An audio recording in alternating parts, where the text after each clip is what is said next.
The following is a production of DallasCowboys.com and the Dallas Cowboys Football Club. How about them Cowboys?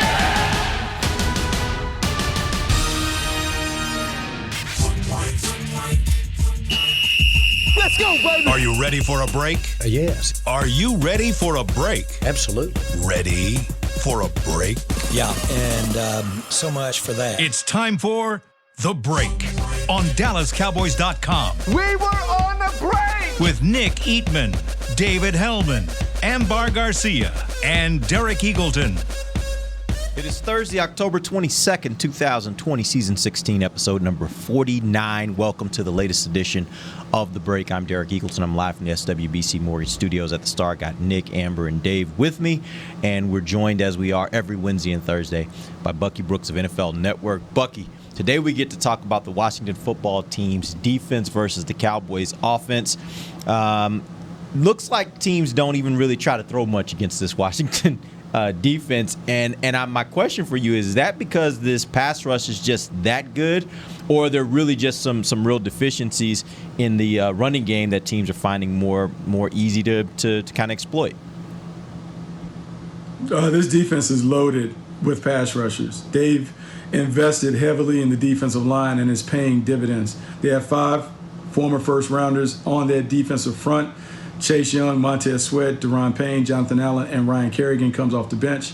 And they absolutely can get after it using a 4-man rush and max coverage in the back end. This is how Jack Del Rio wants to play. It's how he played when he was at Carolina. When I was there as a scout, that's what he wants to do. And so they want to put the onus on the offense to drive the ball the length of the field without the quarterback making turnovers. And they're banking that your quarterback will make a mistake, he will force a ball down the field, or the rush will just overwhelm him to the point that he throws a pass, an errant pass under duress. And so that's how it works. Yes, teams have been able to move the football and run the football and do those things, but when they've been able to control the game, meaning their offense doesn't give it away, their defense is certainly good enough to win it by themselves. Well, in that case, based on the game we just watched from the Cowboys and looking at what they were able to do and not do in the passing game and the running game, which of the two should the Cowboys try to exploit more, the running game or the passing game? I think this is a game where Dallas has to be very careful. The only way that the Cowboys can lose this game is they gift the Washington football team easy opportunities in short fields, because offensively, the Washington football team is very challenged in terms of coming up with big plays. And so I would say maybe a little more conservative game plan, not only to protect themselves against turning it over, but also to protect the quarterback, the backup quarterback, Andy Dalton. They need to try and run it. They have to establish the run. They have to be able to control the game from a clock management tempo standpoint. And so Zeke has to be prominently featured regardless of the fumbling woes. Hopefully he takes care of the football, but I think it has to be a running game with some selective, quick passes. Quick passes. Them control the game in a very ball control standpoint.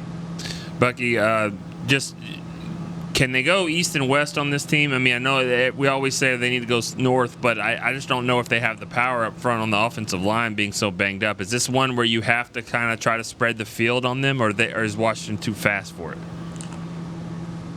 They're very fast. I mean, they're fast and athletic front. You can look at their linebackers, and their linebackers are non-notable guys, Cole Holcomb and John Bostic, but it doesn't matter because the front is so good that you can't even get to the linebackers. And the way they play, they want you to run sideline to sideline because that plays to the strength of their team with their athleticism, particularly up front. I think you have to hit them right up in the face. You have to make this a game that is played in a phone booth, and you have to see if your offensive line, in spite of all the change, is up to the task of being able to create some movement at the point of attack. It's going to be tough sledding for the offense, particularly on the ground, but I think it's the only way that you can play against them because you simply do not want Andy Dalton to throw the ball 50 times against this pass rush and against the coverage that they've been able to play successfully. Bucky, I'm gonna kind of do the same thing I did to you yesterday. I mean, I hear where you're coming from. The offense needs to play clean, maybe play a little bit conservatively so they don't make mistakes, but that's what they do. They make a lot of mistakes, and it's gotten them in a lot of trouble over the last month. I know you just said you can't worry about Zeke's fumbling problems, and I think I agree with you, but I mean, is there something they can do to mitigate the risk? Do you just say, clean it up, Zeke, and hope he can do it? Or, do you rotate these running backs? Is there a certain type of run or maybe screen game that you can get them involved in to mitigate that? I don't know. What do you think?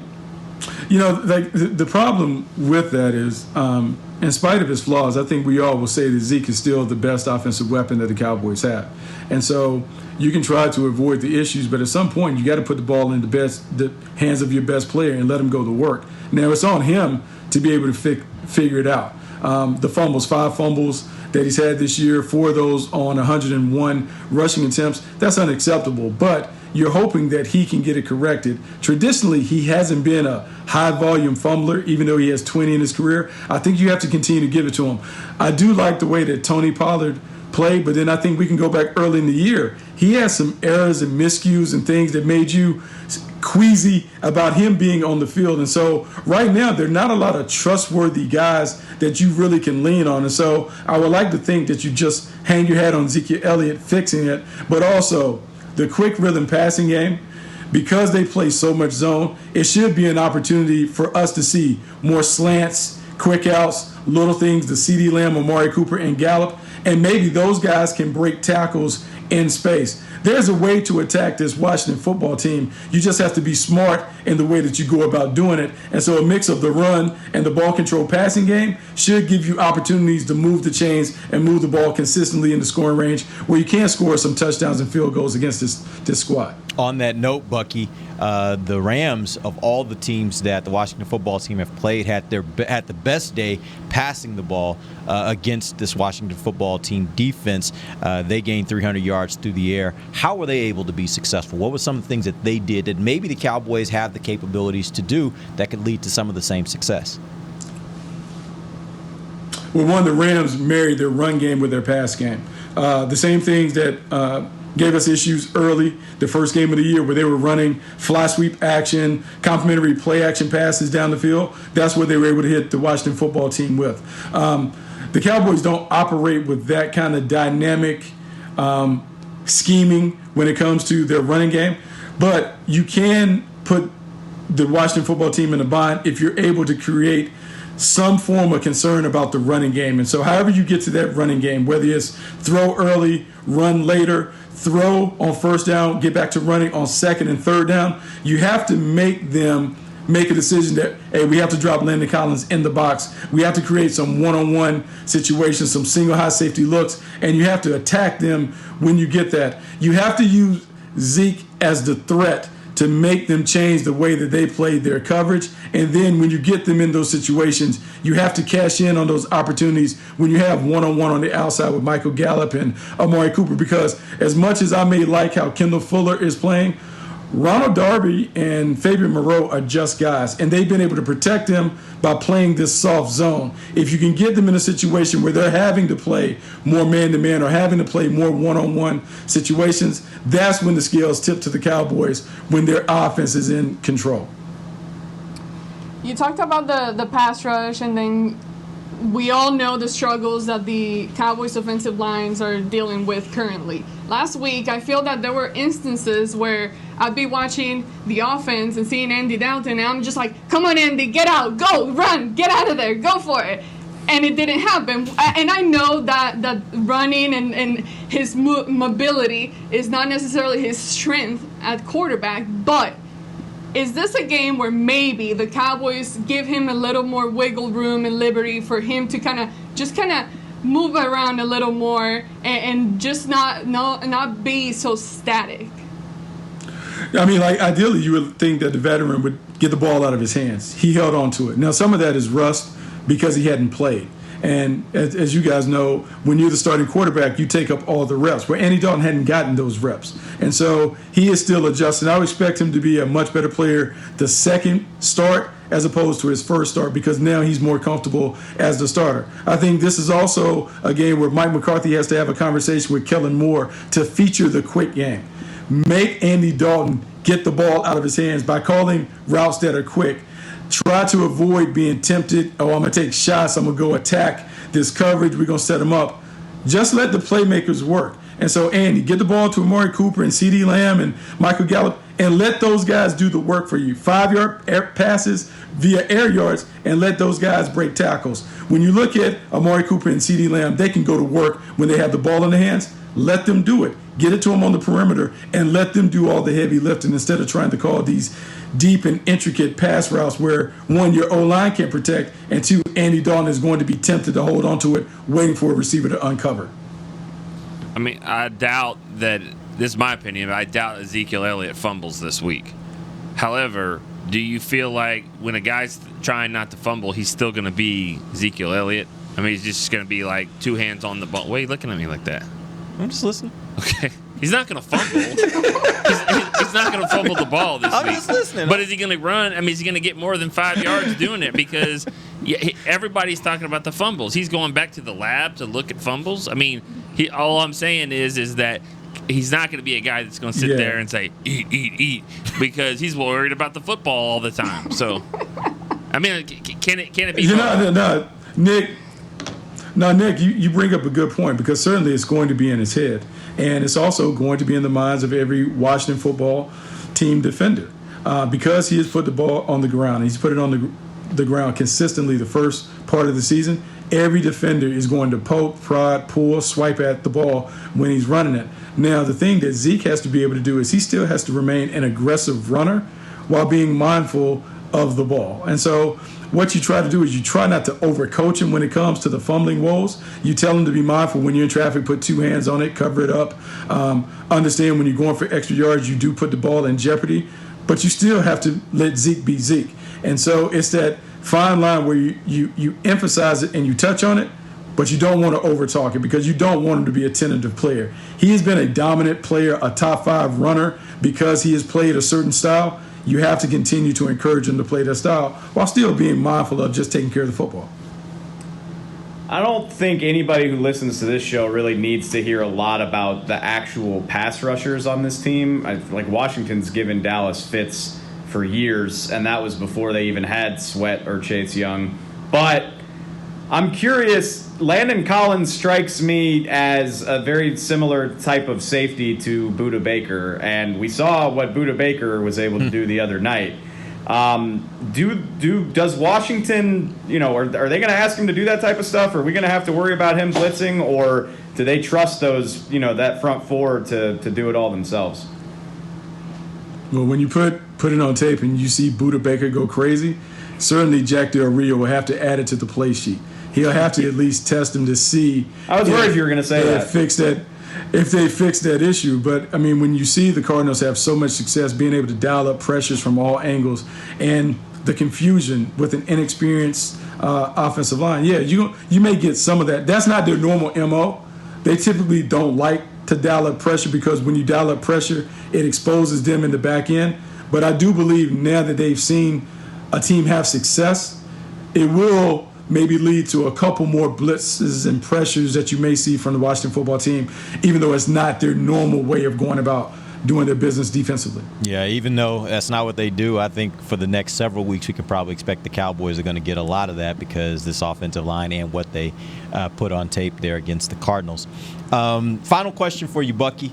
We get to the moment of truth. Who wins this game and why?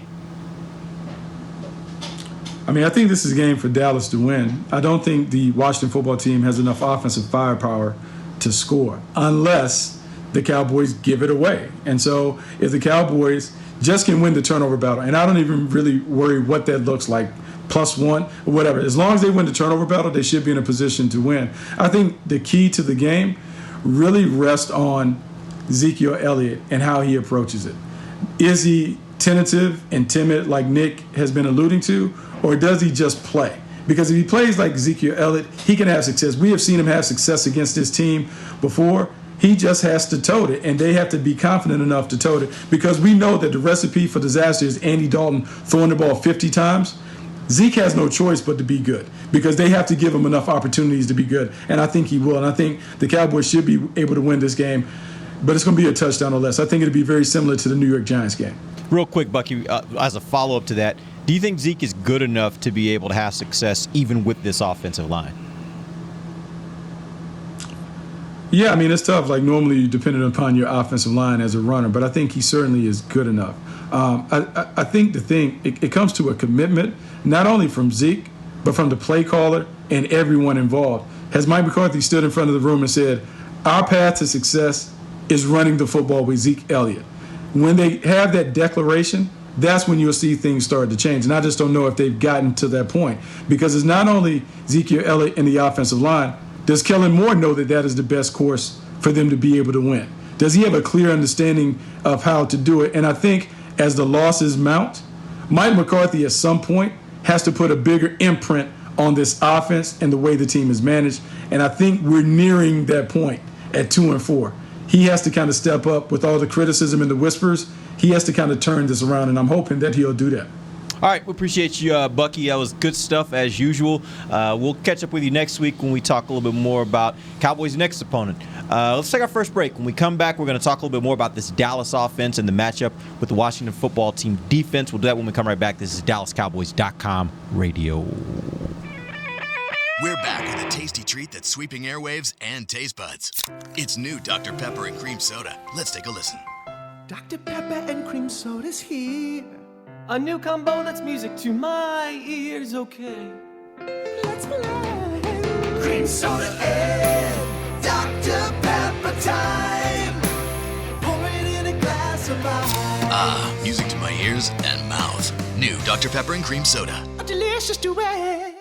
Want to use what the pros use? How about the official men's skincare brand of the Dallas Cowboys, Jack Black? Right now, you can get the Jack Black Starter, a curated collection of Cowboys locker room favorites for just $10 with free shipping. The starter includes 4 Jack Black skincare favorites, plus a full-sized intense therapy lip balm. Go to getjackblack.com/Cowboys and use the code word TEAMJB. That's getjackblack.com/Cowboys. The Jack Black Starter, $10, free shipping.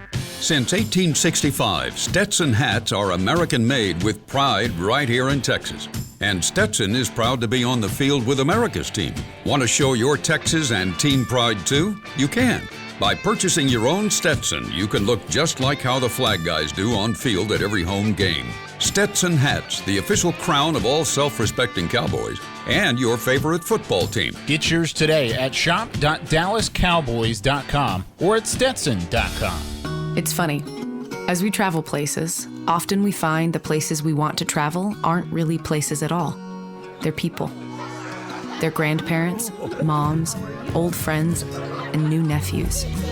That's why at American Airlines, we've been using enhanced cleaning measures so you can feel confident every step until you get to them. So as always, our people can't wait to take you to yours. American Airlines. You are why we fly. Back to the break. Hey, PBR fans, lock in your seats now for the. Do you even know what PBR stands for? Professional Bull Riders Association. Nice. I don't know where the A is. Oh, I was thinking about. That's not my. I'm thinking of it. You thinking of beer? Let me finish this. Let's start over. PBR fans, lock in your seats now for the 2020 PBR Unleash the Beast World Finals. And don't miss a second of the action. PBR lands in the heart of Texas at AT&T Stadium November 12th through the 15th. Get your tickets now at pbr.com or SeatGeek.com. Yeah, let's do it. All right, let's jump back in. Hold on. Can I say something real quick? Sure. This has been bothering me for a while, definitely this week. All right, what you got? Okay. Dave, Amber, help me on this because I don't really know. Is it Washington football team is that their title like Dallas? That is their name. They are the Washington football team. Are they the Washington football team just like it's Dallas, or are they Washington football team? Well, it depends on where you look at it. Like if you look at it on those sites where they have your name, they have your city, and then they have your moniker, then they actually list it as Washington is their city and football team is their moniker. We don't sit there and say the Atlanta Falcons do this, the Philadelphia Eagles do this, the Washington football team. Just call them Washington. Like the Washington, Dallas and Washington. That's what I do. Like That's annoying. Ever since they made the change, I just typically call them Washington. I'm just glad it's something different than it was. So, it just seems like it's so cute and fun that everyone just loves to say it.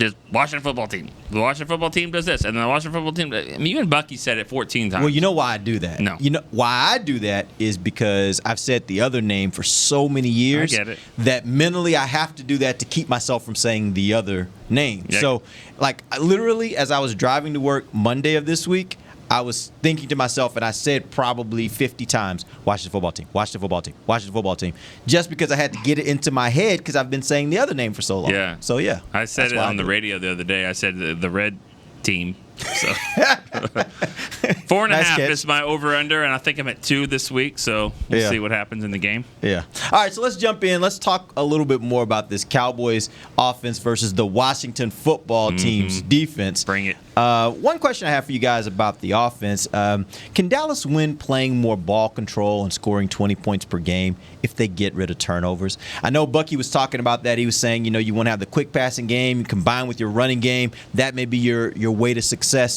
And I think if you do that, you're probably you're not going to be scoring, I don't think, as quick and as many points as we've seen throughout this year. But the question is, do they have a defense that's good enough to do that if they don't turn it over? Nick, let's go to you first. I think the defense, obviously the defense is not as bad as the points they're giving up just because of the turnovers. Now, there is something to be said of, you don't have to give up a touchdown just because your offense fumbled. It doesn't mean you have to go run out there and just say, not an automatic 6 it's not our points. fault. Yeah. Might as well just give up a touchdown. I mean, show some pride on that part. But I do think, the turnovers would certainly help because not only are you not turning it over, but like in Zeke's first fumble, you're at the 40-yard line of the Cardinals. You're going to drive, probably get a field goal, maybe a touchdown. So, it could be a 14-point swing if it's 7 points out of your hands, 7 points to them. So, I don't know about 20, but I think that, it could be that if this offense was not turning it over, probably 24, 28 would probably win. Amber. I think so. That's a huge part of it. The defense obviously needs to do their part as well. Aside from that first game of the week, aside from that game, they've given up 30-plus point every week. So that's huge. But again, turnovers don't help. But I absolutely think that against Washington, if the Cowboys offense is able to knock out all their turnovers, they can definitely win that way. Dave. Number one, against an offense this lifeless, yes, they can do it. The defense can do it against this offense. The Giants scored 34. It's really probably more like 17 or 20 if not for turnovers and mistakes by the offense. So it is possible.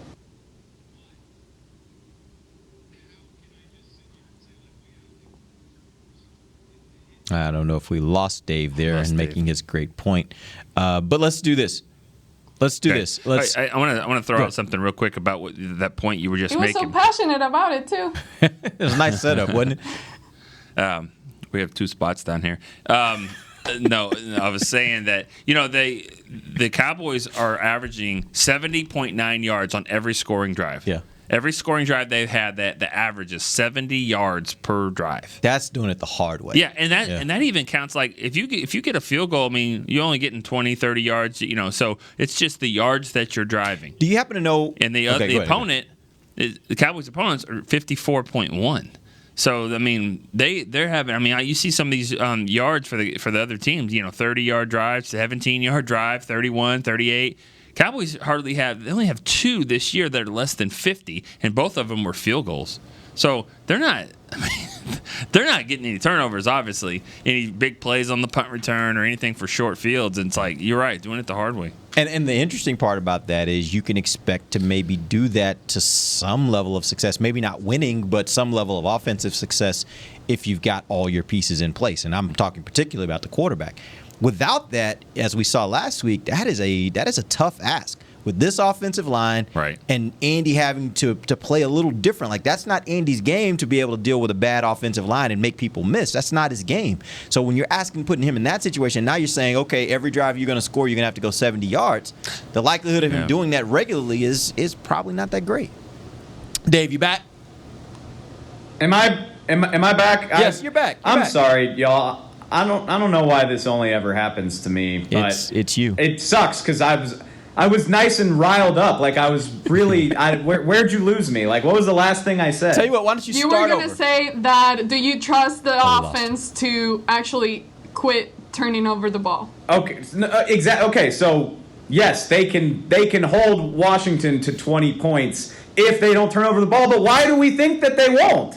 Why do we think that they won't do it? Like it's not an aberration. It's not a rough patch. It's what they've done all year. I will bet any of y'all an ice cold Miller Lite. I mentioned PBR, so I want to throw out one of our sponsors instead. I will buy you a Miller Lite if Andy Dalton does not get strip sacked on Sunday. Yeah. It is going to happen. One of these guys is going to rip through this line and hit the crap out of him, and the ball's going to be on the ground. They're going to turn the ball over. I refuse to believe that they won't until they prove me otherwise. And that's what troubles me is, this Washington offense is putrid. Like the Dallas defense might actually have a chance against them, but they're going to get some help. I promise you they are. You know, the one thing. But do you trust the I was going to ask, do you trust the Washington offense and our defense to actually be able to, do you trust the Washington offense to capitalize on those turnovers? I mean, it goes back to the defense. I mean, do you trust the defense enough to actually stop them from scoring touchdowns at least? Well, I mean, that's hard to predict, right? Because, I mean, you know, maybe they turn it over on the Washington 30, or maybe they turn it over at midfield. But, Dak, there's been a strip sack that set Seattle up on the 3-yard line. I mean, any offense can score if they're inside the 5 to start the drive, or the defense.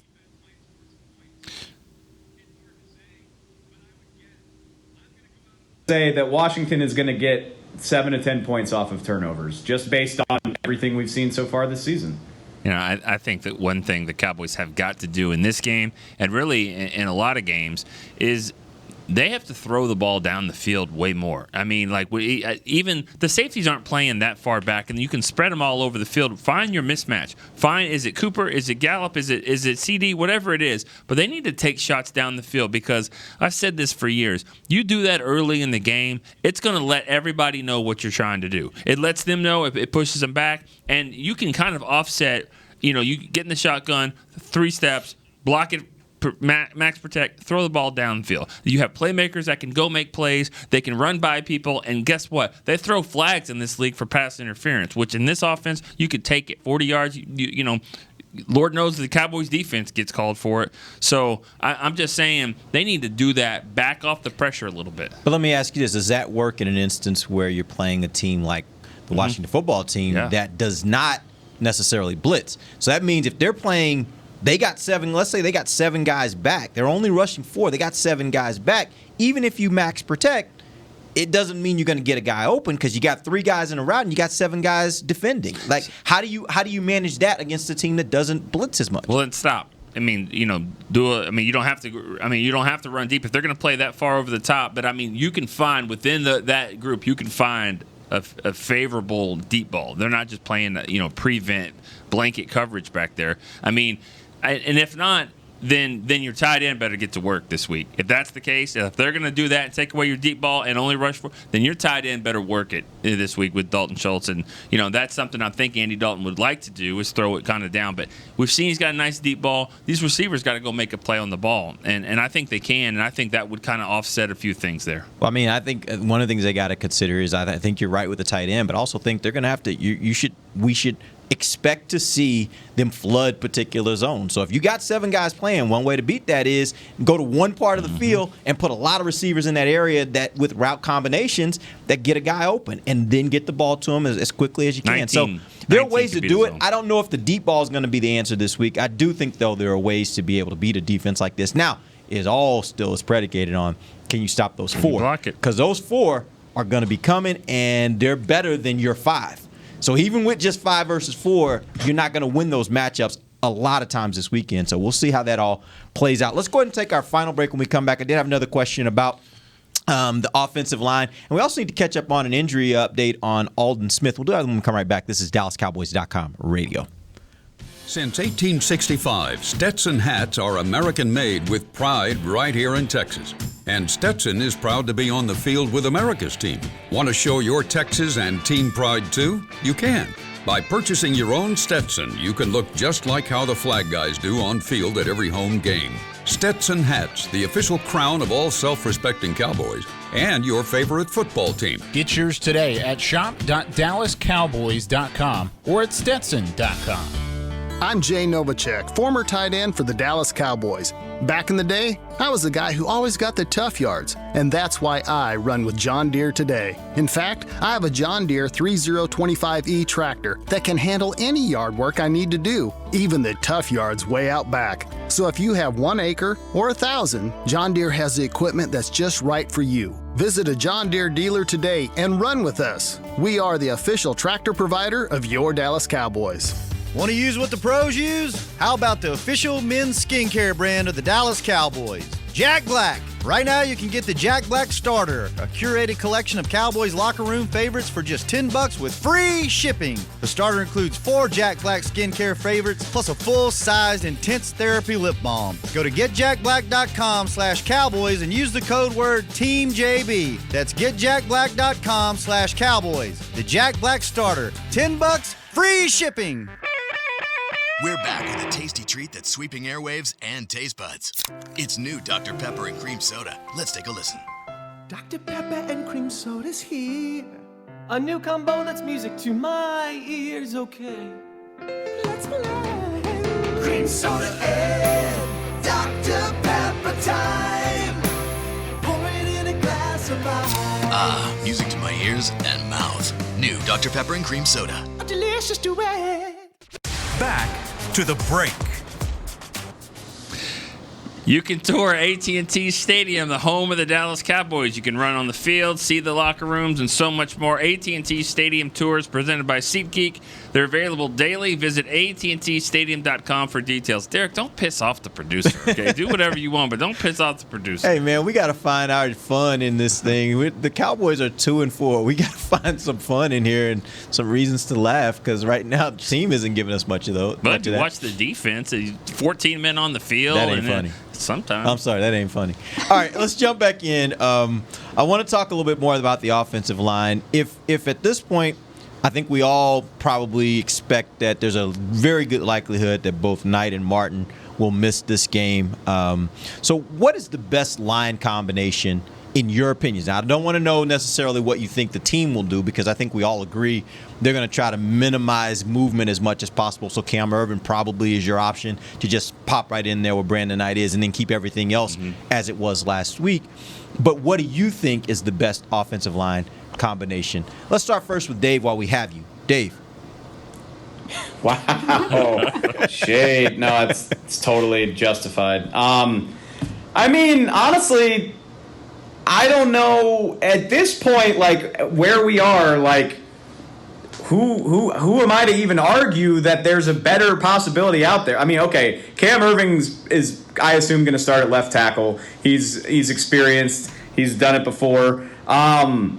Maybe you try Jordan Mills at right tackle, but like when they signed Jordan Mills, I heard a lot of people from Chicago and Buffalo like, watch out, Dallas, don't start that guy. So it's not, it's not like anybody left is like this just badass, Maybe, Greg Sinnott was good enough that they wanted to poach him off Cleveland's practice squad. Like they took him from another team. So maybe he's worth a look. But, I mean, we're talking about the bottom of the barrel here. No offense to all of these guys. I mean, they're NFL players, but you're talking about. With all due respect. No, I mean with all due respect, but like you're talking about like your fourth option at left tackle, your third option at right tackle, your fourth option at right guard, your second option at center. Like, what are they supposed to do? Like, I guess maybe I would try Sinnott at right tackle, but we know that they really like Terrence Steele, so I don't think they will. So I would probably just plug Irving in on the left side and see what happens. All right, Amber. I mean, what else is there to add to that? Not much. I agree with everything that Dave said. And at this point, I'm just like, okay, let's just try to keep some kind of consistency in the O-line. So, okay, yes, you're going to keep Steele. He hasn't been playing great, but that's what you got, and you don't got many options. So now Cameron Irving, that's another guy that you've had in the line in previous times. So maybe that's a guy that's just easier to maybe just plug in there as well. Obviously, not obviously, he might surprise us. You never know. But as of now in this year, we haven't gotten a chance to really see him, and the Cowboys clearly preferred other guys over him prior to the injury that happened with him. So it's a tough one. You just don't have many options, and right now I guess it's based on whatever they are seeing at practice, which are things that we don't get to see. So hopefully they make a good choice and just figure it out one way or another. Try to poor Andy, because it's gonna be a tough game. Amber doesn't sound very convinced. Nick, I what you got? mean, they don't know. I don't know. I mean, yeah, they want to play Terrence Steele, and I feel like they're trying. That's kind of a future thing. Like, let's just see how this guy. Let's just keep throwing him out there and see if he can get better. I mean, what if he gets all these reps this year? Will he be a better player here next season? So, I mean, I think that that's kind of they're going to keep playing him, and there's really no reason not to. Jordan Mills isn't coming off the practice squad yet. They haven't done it. I mean, Greg Sinat, we keep hearing he's a basketball type player, good athlete, but I mean, don't know if he's ready. He's on Cleveland's practice squad. So, I mean, I think that they said it best. Cam Irving left side, and just keep rolling with Steele. But that right side of just Biotish, McGovern, and Steele, it's like, if you were just to say, hey, when they go play Washington, this is the three that they're going to have on the right side. Not Looney, Zach Martin, Lyle Collins, but these three. So go ahead, Dave. Which, I think about this every time they play Washington. I talked to Lyle one time. If you remember a couple years ago, like his first year at right tackle, he had a murderer's row. Like he had to play Von Miller. He had to play Khalil Mack that year. Like week after week, he was having to play these badass left ends. And I was like, who's the best one? Who's the hardest guy to play? He was like, if you want me to be honest, those guys are all good, but Kerrigan is the hardest guy to play. Like he's relentless every snap. He never gives you anything but his best. I hate playing him. And that was coming from Lyle Collins. So Kerrigan doesn't even start for this team anymore, by the way. Right. But good luck. Which I wanted to throw one more thing out there. We talked about Connor Williams as a tackle, and if things improve a little bit, like when you get Zach Martin back, maybe you can have that conversation. Maybe you can play McGovern at left guard and Zach at right guard, but like you can't move Connor Williams now. Right. You don't have a guard to play if you move him. Like you could swap Cam Irving in at guard. I think he's done a little bit of that, but now you're asking two guys to play positions they're not used to on short notice against a great pass rush. Like you can't do that right now. Maybe when Zach is healthy again, maybe it's something you talk about, but that's not possible right now. So looking at everything that's happened with the offensive line, the injuries you've had, the guys you've had to play, how they've performed, has it gotten bad enough yet to where if you were the GM, you would be looking out there and looking at the possibility of giving up draft capital to trade for an offensive lineman, particularly a tackle? Now, I know obviously both those two tackles you expect are going to be back next year, but they're both, I think, definitely with Tyron, his age and the types of injuries he's had makes you think it's still not a bad idea to have a really good swing tackle on this team. Would you be willing to give up draft capital to go out and trade for a replacement tackle to come in right now and give you some help? Nick, let's start with you. Let me find out this week. And let me get to, well, when's the buy? I mean, when's the trade deadline? I guess it is coming up. Week 8, I think. Is that right? Well, I think it's next week, I believe. Yeah. Okay. I mean, and I say this because it comes to a point in any season. 2 weeks. I'm sorry. 2. Sorry. Yeah, any season. It doesn't matter if it's NFL and NBA. I mean, baseball. You try to figure out where you are on, and I think Stephen Jones even said that, like where you are as for Are you playing for the future, or are you trying to win? And I think with this division, you're always going to try to win, because you're never really going to be out of it. I mean, nobody's out of it. So I think that's a good question. And don't forget about the compensatory picks the Cowboys will probably get for about 4 or so. I mean, so they're going to have a lot of picks this year. You could possibly do that. I just feel like you got to figure out, though, is it worth doing, though? Is it worth trying to get into the playoffs? It's 8-8. Or is it you want to just? So you say just play it out and see? I mean, I'm going to wait. This will be a good test. You got one more game against a really, really good defensive line. So you'll find out if you have any hope. And then if you win the game, it's like maybe maybe we do want to get a little bit better here and try to win this thing. But I mean, I don't know. That's a tough question. It's a good question though. Amber. It is a tough question. On one hand, I'm like, okay, do I trust that my defense is going to be able to turn things around and do something more for my team? In that case, do I trust that we actually have a good run to make? Because the thing is, like, yes, it sounds great. Oh, you're still ahead in the division, blah, blah. But what happens in the playoffs? I mean, yeah, you might win the division, but what happens once you start facing those other teams that are playing better? I mean, you're not automatically just going to get better all of a sudden unless, there's some progression throughout the weeks. But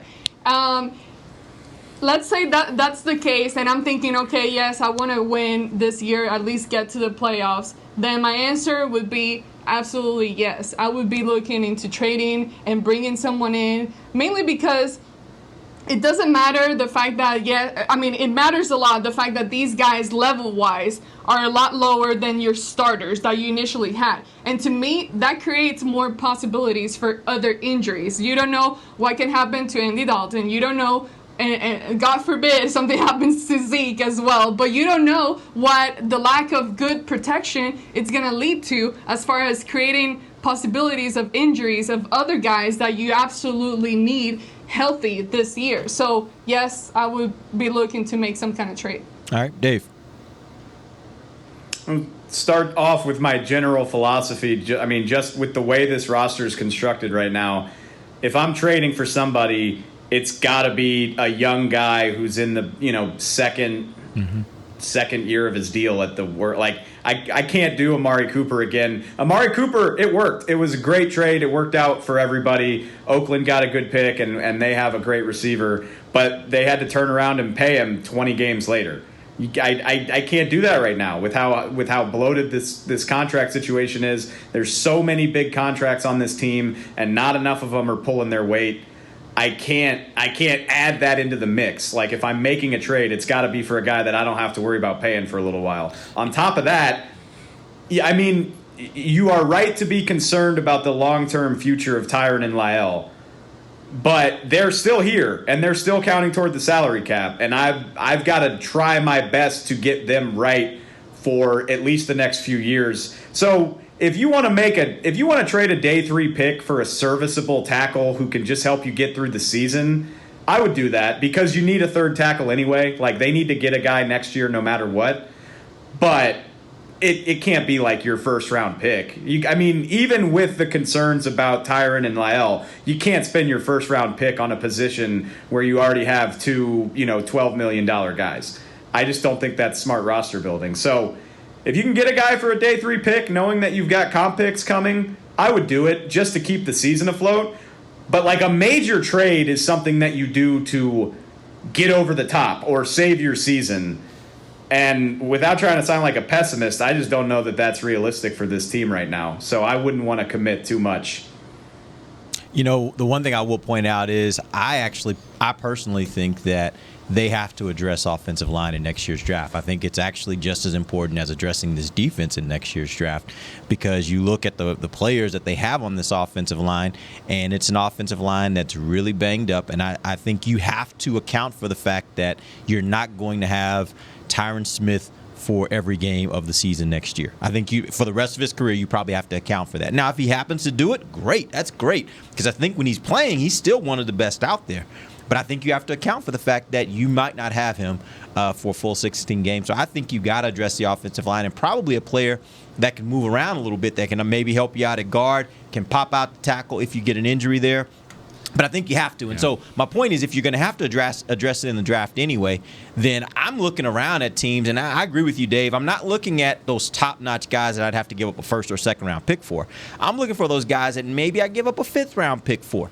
And it's a guy that comes in, and he is a very solid tackle. He is and I know fans are going to roll their eyes right now, he is a Doug Free.